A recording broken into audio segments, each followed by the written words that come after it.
What's up guys? In this video we're going to be taking a look at the Hiboy S2 electric scooter. This is the video where you'll be able to determine if the electric scooter is for you or not. The items that we'll be covering will be what you get in the box, the scooter's features, how the scooter rides, and then I'll share my final thoughts featuring some of the cool things that I liked, some of the quirks that I was not really a fan of. So let's go ahead and get started.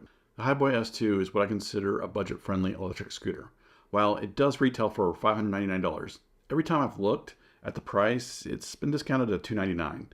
Amazon shows $329 right now currently with a $3 discount, which brings it down to $299.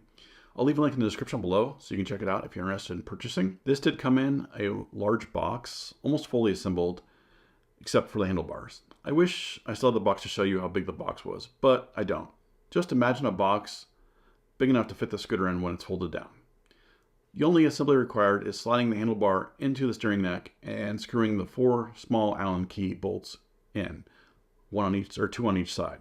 They do provide you the correct Allen wrench and extra Allen key bolts in case you lose one or need to replace some. It has an owner's manual, and then you also get the charger. Let's have a look at the scooter from top to bottom, front to back. Starting with the handlebars, you have nice firm rubber hand grips. On the right handlebar, you have the rear brake lever for disc brake. You have the bell so you can get people's attention. It's not super loud. Maybe it'll get someone's attention. The throttle, which operates by rotating downward based on how quickly you want to accelerate. In the center, you have the display, which will display the current speed, what mode the scooter is in, and if the headlight is on or off, and the battery gauge. There's also a power button on the top near the display. If you hold it, it'll turn it on, and if you hold it down, it'll turn it back off. In front of the display, you have the headlight. Moving on to the left handlebar, you have the e-brake, which uses the electric motor to slow you down. Moving down to the steering neck, you have the hook, which doubles as a hook for folding the scooter, but also it will hold a light bag. Then you have the charging port. It has a rubber protective cover to help keep it clear from any elements. Now, just before you get to the front wheel, you have the latch. This allows you to lock the handlebars in an upward position, or unlatching this allows you to bend the handlebars down towards the rear for easy storage or transporting in a vehicle. Now we move on to the front wheel. This electric scooter is driven by the front wheel. It has 8.5-inch honeycomb tires. These tires are solid and don't require any air, which is nice, but also it normally creates a rougher ride. The honeycomb slots in the tire are there to help provide you some cushion. Now we move on to the platform. It has a nice rubber standing area with a kickstand. You think that there is nothing else here. However, that's not true. Not only do you have a spot in the back to add a seat if you'd like, this can be added for an additional price. It also has lights on the underbody to help you be more visible at night. Speaking of being more visible at night, you do have reflectors on both sides of the front and back. As we get closer to the back, the scooter does have dual suspension springs on the rear, and they are both adjustable. This helps make your ride less bumpy and is a nice touch. Last but not least, we have the rear wheel. This is covered by a fender so that way you don't get any roaster tails when you're zooming through the puddles. On the back of the fender there is a brake light so people know when you're braking and you don't get ran over by your friends.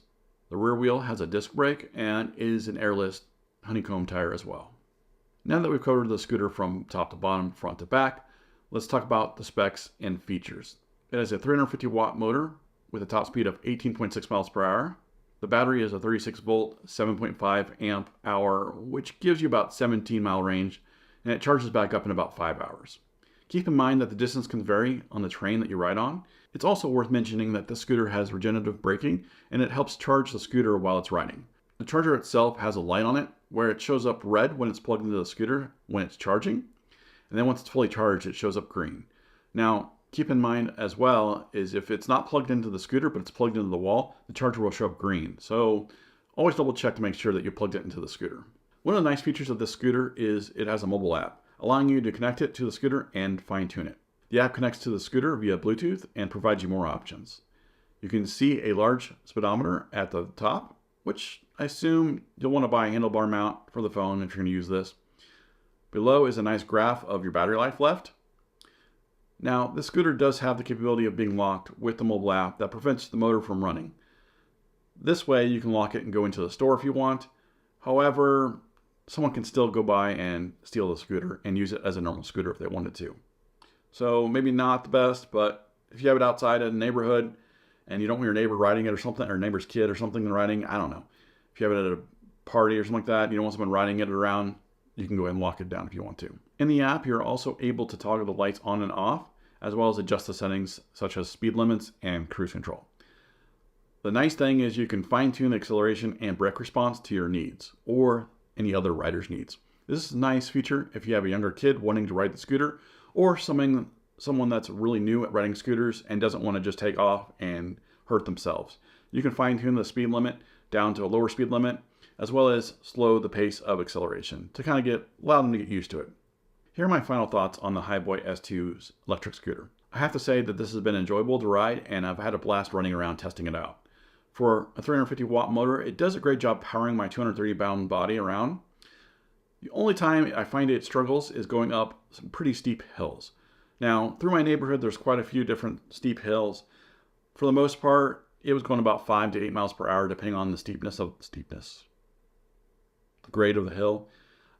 But I did find on a large hill, like on the street, it didn't go up all the way on the hill. So it's kind of, you got to decide where you're going to ride this thing. Going 18 miles per hour or so for a while and then slowing down to 8 miles per hour feels like a snail's pace. However, 8 miles per hour is still 8 miles an hour, and it's still fairly fast going up a hill. If you have a lot of steep hills that you need to go up all the time, I recommend the Pro version, which is, I think it's a 500 or a 600 watt motor. That'll help power you up the hills a little bit quicker. Now, one thing I did want to discuss is the disc brake. I found it was very touchy compared to other models that I rode. I don't know if you can adjust the brake sensitivity on that or not based on the cable. I haven't really messed with it, but I will say be careful when you press that rear brake with the disc brake. It almost sent me over the handlebars.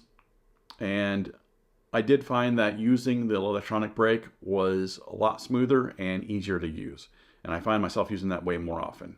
Since I'm in Kansas City and it snowed and it's been really cold out lately, and just now recently it's been a little bit warm, or at least warm enough to go and ride this, I haven't really tested the battery out very much, but a buddy of mine rode it around our neighborhood, and then we took it to another neighborhood, and then there's this park down the street a little bit. We rode probably, about 5 or 6 miles, and it did a pretty good job. It did about half the battery. And there was quite a few steep hills that we had to go up to, so got to keep that in mind. But I was pretty impressed with the battery life. The ride quality was fairly comfortable with the adjustable shocks, and with the mobile app, I was able to fine-tune the acceleration and electronic braking to my liking. If you're in the market for an electric scooter and can get this for $300, I'd highly recommend it. If you found this video helpful, please leave me a like, and feel free to ask any questions in the comment section down below. I'd love to hear from you. If you're new to my channel, please consider subscribing for more tech reviews, home automation, and home and automotive how-to videos. Thanks for watching, and I will see you next time.